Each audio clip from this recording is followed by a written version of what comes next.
Hello guys, in this video I'm going to show you how to set the graphical quality on the Sunrise Village application.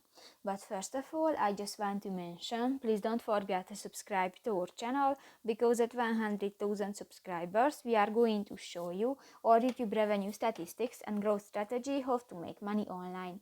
So let's jump into it. First of all, open the application on your device.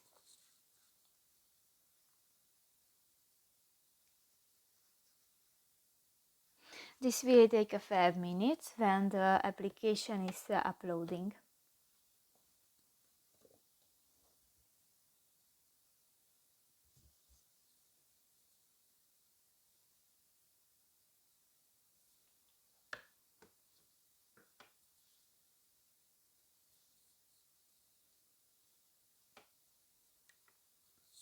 And click to the two lines at the upper side of the screen and go to the settings icon.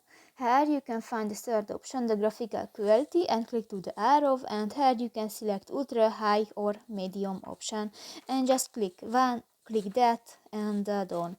So that's pretty much it for this video guys. See you in the next one. Bye bye.